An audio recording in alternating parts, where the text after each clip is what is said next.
Hello दोस्तों, जय माता दी। हर हर महादेव। आप सभी का स्वागत है हमारे चैनल जेडी की कथात्री की बहुत बहुत शुभकामनाएं। महाशिवरात्रि केवल एक पर्व नहीं बल्कि आत्मा और परमात्मा का मिलन है।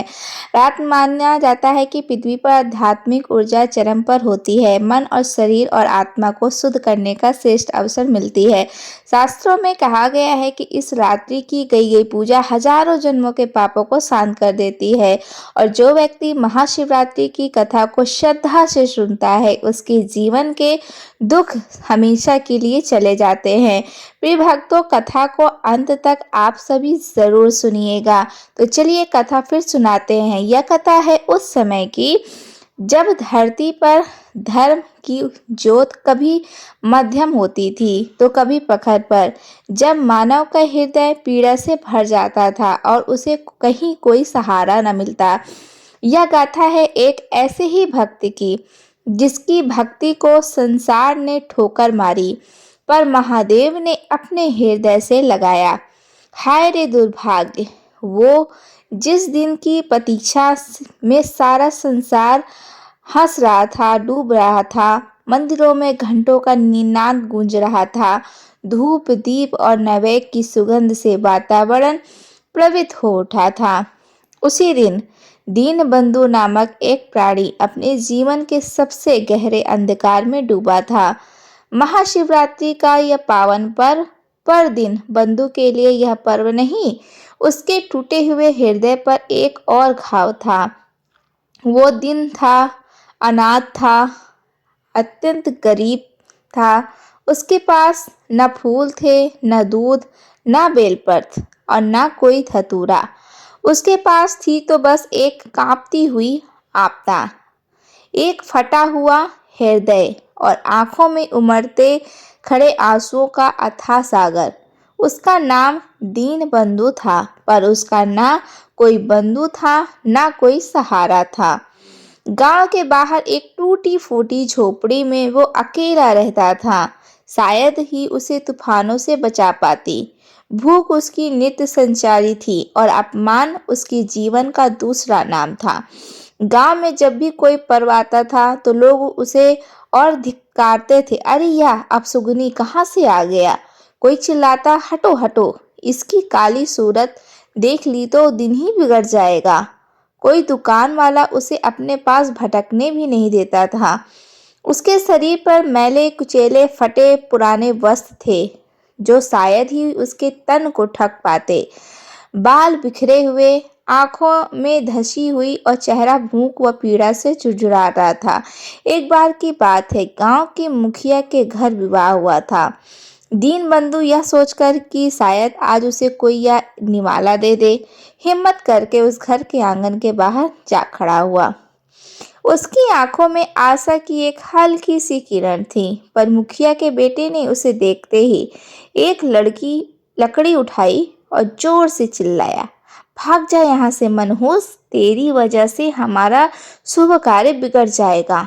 हट जा नहीं तो असली पतली कर दूंगा तेरी। लकड़ी की मार उसके दुर्बल पहले शरीर पर पड़ी और वह दर्द से कहराता हुआ, डगमगाता हुआ बहुत दूर भागा। उसकी आंखों से आंसू नहीं, मानो रक्त की बूंदें निकल रही हों।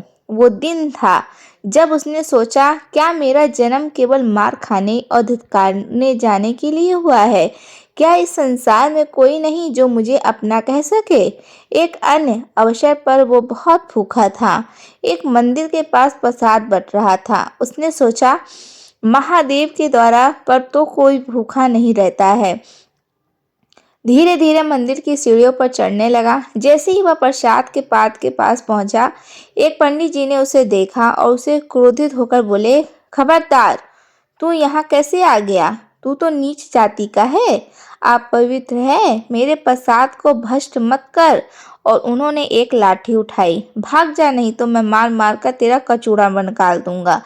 दीनबंधु की आंखों में एक बार फिर से अपमान के आंसू तैर गए। उसका हृदय चित्कार उठा, महादेव, क्या तेरे दरबार में भी मेरे लिए कोई जगह नहीं है? क्या मेरी भूख, क्या मेरी पीड़ा, क्या मेरी भक्ति सब व्यर्थ है? वो बिना प्रसाद लिए सिर झुकाए उस पवित्र स्थान से भी धुतकार कर भगा दिया गया। उसके मन में हजारों प्रश्न उठते जिनका कोई उत्तर नहीं दिया। उनका मन एक टूटा हुआ शीशा था जिसमें हर दिन अपमान और उपेक्षा की चोट से और दरारें पड़ती जा रही थीं।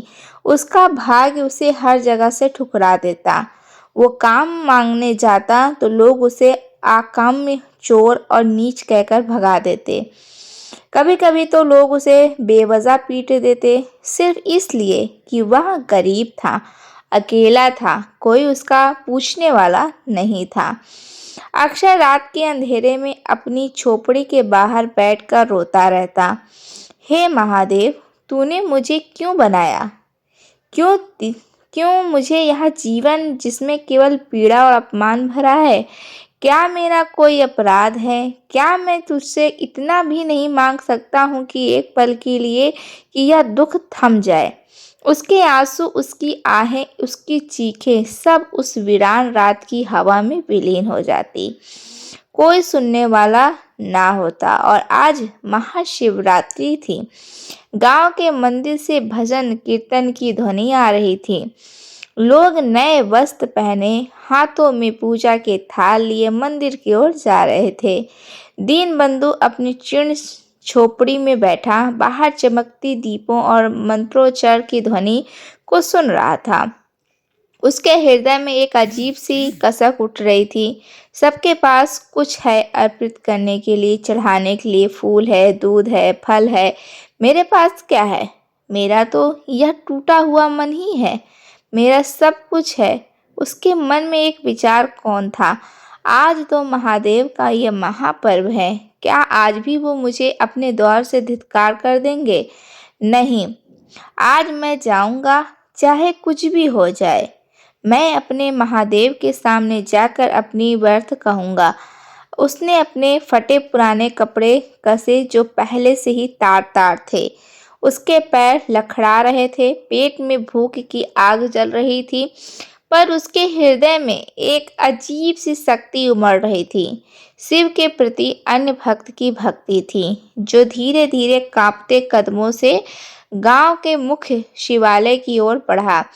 रास्ते में कई लोगों ने उसे देखा, किसी ने मुंह फेर लिया तो किसी ने भगा दिया, यहाँ से कहकर कि डांट दिया, पर दीनबंधु ने किसी की ओर नहीं देखा। उसकी आंखों में केवल मंदिर का वह शिव शिखर था। जैसे तैसे मंदिर के गर्भ में गृह तक पहुंचा और अंदर उत्साह का माहौल था। भक्तों की भीड़ थी। कोई दूध चढ़ा रहा था तो कोई जल, कोई बेलपत्र। पंडित जी ऊंचे स्वर में मंत्रों कर रहे थे। दीनबंधु एक कोने में भीड़ से दूर शिवलिंग के ठीक सामने घुटनों के बल बैठ गया। वो इतना थक चुका था, इतना टूट चुका था कि उसके पास कुछ कहने की शक्ति ही नहीं थी। उसके पास न फूल थे, न दूध, न सिर्फ टूटा हुआ मन और सच्चे आंसू थे। उसकी आंखों में शिवलिंग पर टिकी थी। धीरे धीरे उसकी आंखों से आंसुओं की धारा बह निकली। पहले धीमी, फिर तीव्र, फिर वे आंसू उसके गालों से होते हुए उसके थारी में और फिर से मिट्टी पर गिरने लगे। वो सिसकाने लगा। उसकी सिसकियां धीरे धीरे रुदन में बदल गईं। वो फूट फूट कर रोने लगा। अपनी सारी पीड़ा, सारा अपमान, सारा दुख उन आंसुओं में घोलकर शिवलिंग के चरणों में अर्पित कर रहा था। उसके ओंठ कुछ कह नहीं रहे थे, पर उसका हृदय चित्कार कर रहा था। हे मेरे महादेव, हे मेरे नाथ, तू जानता है मेरे पास कुछ नहीं है। आज मेरे यह आंसू ही मेरा अभिषेक है। मेरा यह टूटा हुआ मन ही मेरा बेलपत्र है। मेरी यह करुणा ही मेरे पुष्प है। स्वीकार करो हे मेरे प्रभु, मेरी इस अभागी आत्मा को स्वीकार करो। वह बिना किसी संकोच के, बिना किसी भय के अपनी सारी वेदना उस पवित्र शिवलिंग के सामने उड़ेल रहा था। उसका शरीर कांप रहा था, हृदय फट रहा था। उस क्षण उसे संसार की कोई सुगंध नहीं थी, बस उसका महादेव था, उसकी अनकही पीड़ा, उसकी आंखों से बहते आंसू जिन्हें दुनिया ने कभी एक बूंद भी महत्व नहीं दिया था, आज शिवलिंग को अभिषेक कर रहे थे। उसकी हर सिसक की हर आ मानो महादेव को पुकार रही थी। उसी क्षण कैलाश पर श्वेत हिम मंडित शिखर पर माता पार्वती और भगवान शिव विराजमान थे। शिव अपने ध्यान में लीन थे और माता पार्वती अपने प्रिय स्वामी की सेवा में तत्पर थी। पृथ्वी पर महाशिवरात्रि का यह महापर्व चल रहा था और कैलाश में सब कुछ साफ दिख रहा था। माता पार्वती ने देखा कि पृथ्वी पर मंदिरों में भक्तगण धूमधाम से पूजा अर्चना कर रहे हैं। वे प्रसन्न हुई। तभी उनकी दृष्टि एक छोटे से अंधेरे से कोने में बैठे एक प्राणी पर पड़ी, एक अत्यंत दुर्बल जीर्ण क्षण देह जो फूट फूट कर रो रही थी। हे महादेव! माता पार्वती का कोमल हृदय विचलित हो उठा। यह कौन है? यह प्राणी इतना दुख क्यों भोग रहा है? इसकी यह करुणा की पुकार मेरे हृदय को भी विदीन कर रही है। भगवान शिव ने धीरे से अपनी आंखें खोली। उनकी दृष्टि भी उस दीनहीन भक्त पर पड़ी। उन्होंने एक पल के लिए अपने मुख पर एक हल्की सी मुस्कान धारण की, जैसे वो पहले से ही सब जानते हों। माता पार्वती ने देखा कि उस भक्त के पास तो कोई सामग्री नहीं, कोई पुष्प नहीं, न कोई जल। वो बस अपने आंसू बहा रहा था। नाथ, यह कैसा भक्त है? इसके पास कुछ नहीं है, फिर भी इसकी भक्ति में ऐसी आग है कि मेरे रोम रोम को जला रही है। इसके आंसुओं में इतनी पीड़ा है कि मेरा हृदय पिघल जा रहा है।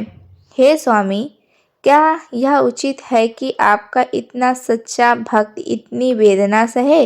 इसे तो लोगों ने हर जगह से धुतकार दिया है, डांट कर भगा दिया है। इसकी हर आह में आपके लिए इतनी लगन है कि मैं इसे इस अवस्था में नहीं देख पा रही हूँ। मेरी आंखों में आंसू आ रहे हैं। प्रभु कृपा कीजिए मेरे स्वामी, इसे दर्शन दीजिए, इससे अपनी शरण में ले लीजिए। माता पार्वती का स्वर्ण करुणा से भीग गया था। उनकी आंखों में भी आंसू झलक आए थे। महादेव ने माता की ओर देखा। उनके चेहरे पर असीम प्रेम और शांति थी। देवी, तुम तो जगन माता हो। तुम्हारी करुणा से ही यह संसार चलता है। तुमने ठीक कहा, इसी की भक्ति में कोई कमी नहीं है। संसार इसे नहीं पहचान पाया, परंतु मेरी दृष्टि से कुछ भी अदृश्य नहीं है। इसकी हर चोट, हर अपमान, हर आंसू मेरे हृदय पर लगा है। भगवान शिव ने एक गहरी सांस ली। इसका हृदय शुद्ध सोने का है, जिसे ने इतनी ठोकरें खाई फिर भी मुझ पर से विश्वास नहीं खोया। यही सच्ची भक्त है। पार्वती, जो विपरीत परिस्थितियों में भी अटल रहे। आओ, हमें इसे भक्त को दर्शन देने होंगे। इसका समय आ गया है कि ये कैलाश के हिमशिख से भगवान शिव और माता पार्वती ने पृथ्वी की ओर प्रस्थान किया। उनकी उपस्थिति से वातावरण में एक अद्भुत ऊर्जा का संचार हुआ। मंदिर में जहाँ दीनबंधु रो रहा था, वहाँ एक क्षण के लिए सन्नाटा छा गया। दीपों की लौ और प्रज्वलित हो उठी और हवा में एक अनुपम सुगंध भर गई, जो किसी फूल की नहीं बल्कि दिव्यता की थी। दीनबंधु, जो अभी अपने आंसुओं में डूबा था, उसने महसूस किया कि उसके चारों ओर एक अद्भुत शीतलता और शांति छा गई है। उसकी रुदन मंद पड़ गई और उसने धीरे से अपनी आंखें खोली। उसने देखा, उसके ठीक सामने जहाँ शिवलिंग था, वहाँ एक अलौकिक प्रकाश फैल रहा था। उस प्रकाश के मध्य उसने दो दिव्य आकृतियां देखी। एक थे शंख के समान गौर वर्ण वाले त्रिशूलधारी, जटाजूट में गंगा को धारण किए, चंद्रकला से सुशोभित नीलकंठ मृगछाला धारण किए, योगेश्वर भगवान शिव। और उनके वाम भाग में सौंदर्य और करुणा की प्रतिमूर्ति या भूसरों से सुशोभित कमल के समान नेत्रों वाली साक्षात माता पार्वती। उनके मुखमंडल पर दिव्य तेज था। उनकी मुस्कान में ब्रह्मांड का सारा समाया हुआ था। दीनबंधु की आंखों में यह अद्भुत दृश्य देखकर पहले तो अविश्वास कौन था। यह कैसा स्वप्न है? क्या भूख और पीड़ा से उसका मन भ्रमित हो गया? उसने अपनी आंखें मली, पर वे दिव्य रूप ज्योति तोड़े खड़े थे। उसके हृदय की धड़कनें तेज हो गईं। उसके पूरे शरीर में एक अद्भुत ऊर्जा का संचार हुआ, जैसे कि वर्षों की थकावट, पीड़ा और अपमान का एक पल में ही धुल गए हों। उसके बाद भगवान शिव के नेत्रों में उसके लिए असीम करुणा थी और माता पार्वती की आंखों में ममता की एक अद्भुत धारा बह रही थी। वो कांप उठा, उसे के ओंठ खुले पर एक शब्द भी नहीं निकला।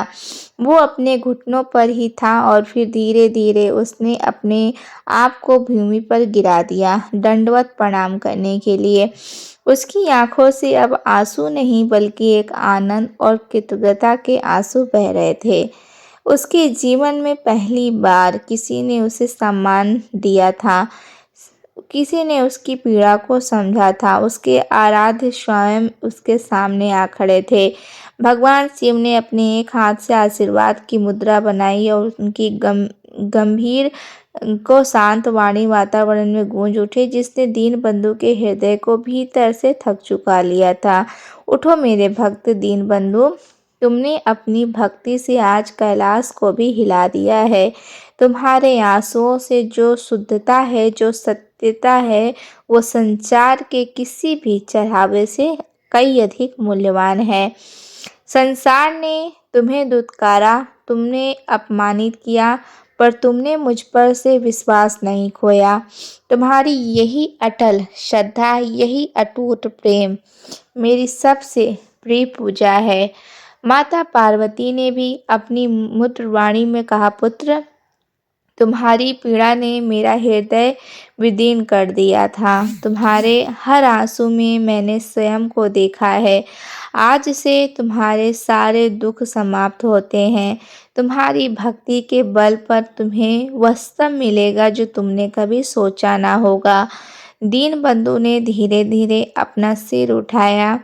उसकी आंखों में अभी भी अविश्वास और आनंद का मिश्रण था। उसने देखा कि उसके पैरों के पास, जहां वो लेटा था, एक अद्भुत प्रकाश फैल रहा था और उसकी देह की सारी थकावट, सारी दुर्बलता जैसे लुप्त हो रही थी। उसका फटा हुआ हृदय अब जुड़ चुका था। उसके सारे दुख, सारे घाव भगवान के वचन से भर चुके थे। उसके मुख से केवल एक शब्द निकला, महादेव, और वह फिर से उनके चरणों में नतमस्तक हो गया। भगवान शिव ने उसके सिर पर अपना वरदान हस्त रखा। दीनम बंधु, तुम्हारी शुद्ध भक्ति ने तुम्हें वह ज्ञान दिया है जो बड़े बड़े तपस्वियों को भी दुर्बल है। तुम आज से केवल दीनबंधु नहीं, बल्कि ज्ञान बंधु कहलाओगे। तुम्हारी वाणी में सत्य होगा, तुम्हारे हृदय में प्रेम होगा और तुम्हारा जीवन संसार के लिए मार्गदर्शक बनेगा। तुम्हारी दरिद्रता का अंत होता है, पर यह मत भूलना कि सच्ची संपत्ति ज्ञान और भक्ति ही है। जैसे ही महादेव और माता पार्वती ने यह वरदान दिया, दीनबंधु के शरीर में एक अद्भुत परिवर्तन आया। उसके मैले कुचैले वस्त्र स्वयं ही शुद्ध हो और स्वच्छ हो गए। उसका शरीर, जो दुर्बल और क्षीण था, अब तेज और क्रांति से चमकने लगा था। उसकी आंखों में एक नई चमक थी। उसके मुख पर एक अद्भुत शांति। वो उठ खड़ा हुआ। उसके चारों ओर खड़े अन्य भक्तगण उस अद्भुत दृश्य के साक्षी बने और स्तंभ थे वे दीनहीन, जिसे वो हर दिन दुत्कारते थे। आज साक्षात महादेव और माता पार्वती के समक्ष दिव्य रूप में खड़ा था। वे सब आश्चर्यचकित और भयभीत थे। कई लोगों ने तो अपनी गलतियों की प्रायश्चित करने के लिए उसके चरणों पर गिरने का प्रयास किया, पर दीनबंधु ने उन्हें रोक दिया। फिर दीनबंधु ने मुड़कर उन लोगों की ओर देखा जिन्होंने उसे कभी ताना मारा था, डंडे से भी मारा था, पर उसके आंखों में ना क्रोध ना ही प्रतिशोध था, केवल असीम करुणा थी। उसने हाथ जोड़कर कहा, मेरे बंधुओं, आप सबने जो भी कुछ किया है केवल आपकी अज्ञानता का कारण था। मैं आप सब से क्षमा मांगता हूँ। यदि मेरी उपस्थिति से आपको कभी कोई कष्ट हुआ हो। उसकी वाणी में ऐसी विनम्रता और दिव्यता थी, सुनने वाले मंत्रमुग्ध हो गए। भगवान शिव और माता पार्वती अपने भक्त को आशीर्वाद देकर धीरे धीरे उस दिव्य प्रकाश में विलीन हो गए। उसके बाद पर दीनबंधु का जीवन हमेशा के लिए बदल चुका था। अब वह ना दीन था ना ही अनाथ। उसने ज्ञान और बंधु के नाम से अपना नया जीवन शुरू किया। उसने अपने जीवन में किसी से कोई भौतिक सुख नहीं मांगा था, पर महादेव ने उसे वह ज्ञान, वो आध्यात्मिक शांति दी थी जो संसार की किसी भी दौलत से बढ़कर थी। उसके मुख से निकली हर बात सत्य होती थी। उसके दर्शन मात्र से लोगों के कष्ट दूर होने लगे थे। वो जहाँ जाता वहीं प्रेम और भक्ति का पंसार हो जाता। लोग अब उसे धिक्कारते नहीं थे, बल्कि उसके चरणों में अपना शीश झुकाते थे। यह कथा हमें यह सिखाती है कि सच्ची भक्ति किसी के चढ़ावे की मोहताज नहीं होती। वह हृदय की पतिव्रतता में, आंसुओं की सच्चाई में और विपरीत परिस्थितियों में भी अटल विश्वास में बसती है। और दीनबंधु की यह कथा युगों युगों तक भक्ति और करुणा का मार्ग करती है। तो प्रिय भक्तों, इसी के साथ महाशिवरात्रि की यह पावन कथा यहीं पे समाप्त होती है। हम सभी माता भगवती और भगवान शिव के चरणों में प्रार्थना करते हैं कि उनकी दिव्य कृपा सदा आप पर सब पर बनी रहे। हर हर महादेव। जय माँ पार्वती। माता पार्वती जगत की जननी आप सब पर आशीर्वाद बनाए रखें। तो ये थी कहानी जो हमने आपको सुनाई। अगर आपको पसंद आई होगी तो कमेंट सेक्शन में हर हर महादेव लिखकर आप सभी ज़रूर जाइएगा। चैनल पर पहली बार आए होंगे तो चैनल को सब्सक्राइब ज़रूर करिएगा। हर हर महादेव दोस्तों।